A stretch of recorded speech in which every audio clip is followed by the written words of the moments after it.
Imagine walking along a beautiful beach when you spot a bright blue and pink balloon-like creature washed up on the shore. It looks almost harmless, like a jellyfish floating in a bubble. But beware, this is the Portuguese Man O War, one of the ocean's most deceptively dangerous creatures. With its powerful sting and unique structure, the Portuguese Man O War is a fascinating but formidable resident of the ocean. Today, we're diving into the world of the Portuguese Man O War to uncover what makes this creature so unique and how it survives in the open sea. First off, let's clear up a common misconception. The Portuguese Man O War is not a jellyfish. It's actually a colonial organism made up of 4 specialized parts called Zoids. Each Zoid performs a different function, and together they operate as one cohesive unit, almost like an animal made up of smaller, interdependent creatures. The 4 Zoids include the float, or pneumatophore, the tentacles, or dactylozoids, the digestive polyps, gastrozoids, and the reproductive polyps, gonozoids. The most visible part of the Portuguese Man O War is its float, a gas-filled bladder that sits above the water, allowing it to drift along with ocean currents and winds. This float can range in color from a pale blue to a vibrant pink or purple, giving it a striking appearance. The float acts like a sail, helping the Man O War move across vast stretches of ocean without any effort. While it may look delicate, the float is durable enough to keep the Man O War afloat, even in rough seas. Beneath the float are the Portuguese Man O War's tentacles, which can extend up to 100 feet long. These tentacles are equipped with thousands of nematocysts, tiny venomous stinging cells that deliver a painful sting to any animal that comes too close. For humans, a sting from the Portuguese Man O War can cause intense pain, welts, and in some cases, more severe reactions. It's a powerful defense mechanism that also allows the Man O War to capture its prey. So what does the Portuguese Man O War eat?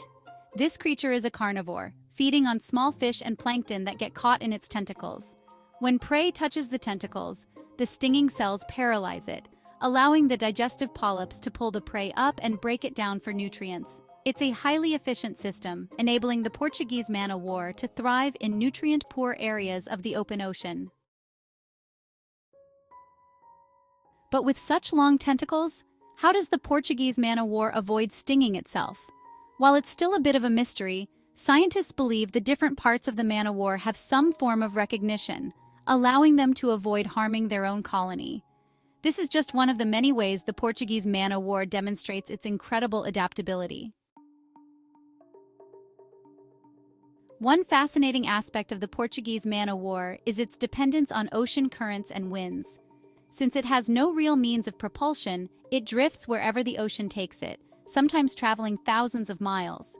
This reliance on the elements makes it a planktonic organism, meaning it floats freely with the current. While this drifting lifestyle helps the Man O War find new hunting grounds, it also means it can be washed up onto beaches, where it can pose a hazard to beachgoers. In the wild, the Portuguese Man O War has a few natural predators, including the loggerhead sea turtle and the ocean sunfish. These animals have thick skin or mucus layers that protect them from the stings, allowing them to eat the Man O War without harm. Another fascinating predator is the blue dragon nudibranch, a type of sea slug that not only consumes the Portuguese Man O War, but also repurposes its stinging cells for its own defense. The Portuguese Man O War's sting is effective at deterring most threats, but it's not foolproof.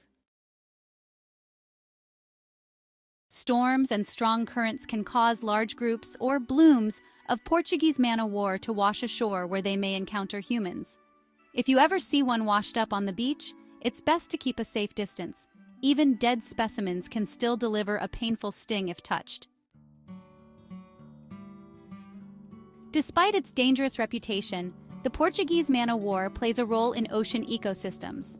By feeding on small fish and plankton, it helps control these populations, maintaining a balance within the food web.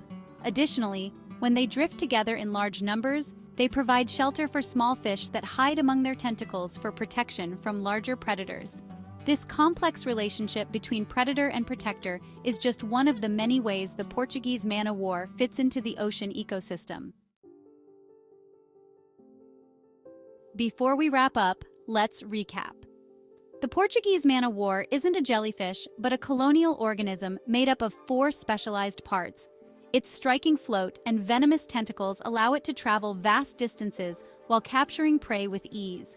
Although it relies on ocean currents to move, the Portuguese Man O War is a resilient and efficient predator with a unique role in the marine ecosystem.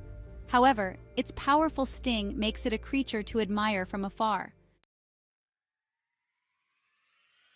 Thanks for watching. If you found this deep dive into the world of the Portuguese Man O War fascinating, be sure to like this video and subscribe for more ocean insights. And tell me in the comments, would you want to see a Portuguese Man O War in the wild, or does its sting make you think twice?